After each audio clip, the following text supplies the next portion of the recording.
வணக்கம். நீங்கள் இணைந்திருப்பது உதயன் டிஜிட்டல் வலையொலியின் பிரதான செய்திகளுடன். செய்தி தொகுப்பு உதயன் டிஜிட்டல் செய்தி பிரிவு. செய்திகளுடன் இணைந்திருக்கும் நான் லிஷா தரணீஸ்வரன்.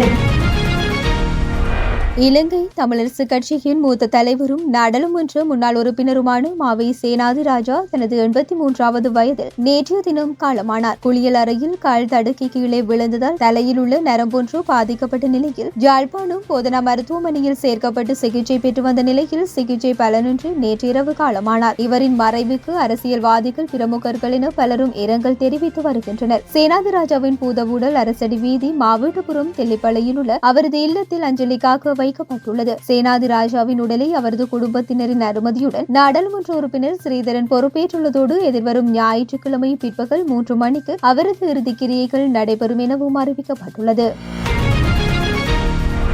பேராசிரியர் இஸ்ராகுராம் யாழ்ப்பாண பல்கலைக்கழக கலைப்பீடாதிபதியாக தனது பதவியை தொடர்வதற்கு இணக்கம் தெரிவித்துள்ளார். பேராசிரியர் ரகுராமின் பதவி விலகல் கடிதத்தை யாழ்ப்பாண பல்கலைக்கழக துணைவேந்தர் ஸ்ரீ சற்குணராஜா ஏற்க மறுத்துள்ள நிலையில் பல்கலைக்கழக பேரவையின் தீர்மானத்துக்கு அமைவாக அவர் கலைப்பீட பீடாதிபதியாக தொடரவுள்ளார். யாழ்ப்பாண பல்கலைக்கழக பேரவை நேற்று கூடியது. இடைநிறுத்தப்பட்ட சில மாணவர்கள் தொடர்பாக ஏற்கனவே பேரவையால் எடுக்கப்பட்ட தீர்மானம் நேற்றைய கூட்டத்தில் மீள் பரிசீலனைக்கு உட்படுத்தப்பட்டது. அத்துடன் பல்கலைக்கழக ஆசிரியர் சங்கத்தினர் முன்வைத்த கோரிக்கைகளை உள்வாங்கவும் நிறைவேற்றவும் பேரவை ஒப்புதல் வழங்கியுள்ளது. இதைத் தொடர்ந்தே பேராசிரியர் ரகுராம் பதவியில் தொடர தீர்மானித்துள்ளார் என்று தெரிய வருகின்றது. பல்கலைக்கழக ஆசிரியர் சங்கத்தின் விசேட பொதுக்கூட்டம் இன்று இடம்பெறவுள்ளது. இதில் மேற்கொள்ளப்படும் முடிவுகளுக்கு அமைய ஆசிரியர்கள் தற்போது மேற்கொண்டு வரும் போராட்டம் தொடர்பில் இறுதி முடிவு எட்டப்படும் என்றும் தெரிவிக்கப்படுகின்றது.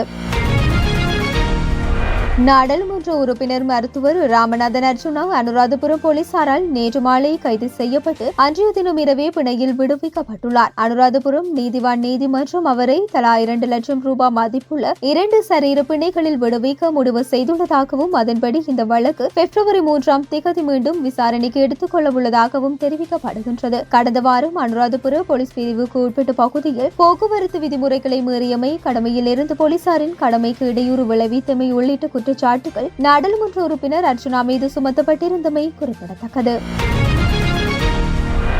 உள்ளூராட்சி மன்ற தேர்தல் ஏப்ரல் மாதம் நடத்தப்படும் என அமைச்சரவை பேச்சாளர் தெரிவித்திருப்பது ஜனநாயகத்துக்கு விரோதம் என்பதுடன் சட்டத்துக்கும் முரணானதாகும் என ஸ்ரீலங்கா முஸ்லிம் காங்கிரஸ் செயலாளரும் நாடாளுமன்ற உறுப்பினருமான நிசாம் காரியப்பர் தெரிவித்துள்ளார். இது தொடர்பாக அவர் விடுத்துள்ள அறிக்கையில் மேலும் தெரிவிக்கப்பட்டுள்ளதாவது: ஒத்திவைக்கப்பட்டிருக்கும் உள்ளூராட்சி மன்ற தேர்தலை எதிர்வரும் ஏப்ரல் மாதம் நடத்தப்படும் என அமைச்சரவை பேச்சாளரும் அமைச்சருமான நலிந்த ஜெயதிச தெரிவித்திருந்தார். இது ஜனநாயகத்துக்கும் சட்டத்துக்கும் முரணானதாகும். தற்போது நாடாளுமன்றத்தில் முன்வைக்கப்பட்டுள்ள உள்ளூராட்சி மன்ற தேர்தல் விசேட சட்ட வரைவு அடிப்படையில் உள்ளூராட்சி மன்ற தேர்தலுக்கான வேட்புமனு பெறப்படும் திகதி அறிவிக்கும் முழு அதிகாரமும் தேர்தல் ஆணைக்குழுவுக்கும் அவர்களுக்கு கீழ் இயங்கும் தெரிவத்தாட்சி அதிகாரிகளுக்குமே வழங்கப்பட்டுள்ளது. உள்ளூராட்சி மன்ற தேர்தல் விசேட சட்ட வரைவு நாடாளுமன்றத்துக்கு சமர்ப்பித்த பிற்பாடு ஸ்ரீலங்கா முஸ்லிம் காங்கிரஸ் உட்பட 3 தரப்பினர் 14 நாட்களுக்குள் அது தொடர்பில் உயர்நீதிமன்றில் மனு தாக்கல் செய்து விசாரணைகள் முடிவடைந்துள்ளன. அதன் தீர்ப்பு சபாநாயகருக்கே நீதிமன்றம் அனுப்ப இருக்கின்றது. உயர் நீதிமன்ற தீர்ப்பு சபாநாயகருக்கு கிடைத்த பின்னர் அதனை சபாநாயகர் அடுத்த நாடாளுமன்ற அமர்வில் சபைக்கு அறிவிப்பார். அதன் பின்னர் குறித்த சட்டம் மூலம் 2ஆம் வாசிப்புக்கு விடப்படும். தேர்தல் நடத்தப்படும் திகதி இந்த சட்டம் அமுல்படுத்தப்பட்ட காலத்தில் இருந்து 3 மாதங்களுக்குள் ஒரு திகதியாக இருக்க வேண்டும். ஆகவே தேர்தல் ஆணைக்குழு அனைத்து அரசியல் கட்சி செயலாளர்களையும் அழைத்து கலந்தாலோசித்த பிற்பாடு திகதி அறிவிக்க வேண்டும். அவ்வாறு இல்லாமல் அரசாங்கத்துக்கோ ஒரு கட்சிக்கோ சாதகமாக திகதியை அறிவிப்பது ஜனநாயகத்துக்கு விரோதமான செயலாக நாங்கள் பார்க்கின்றோம் என்றார்.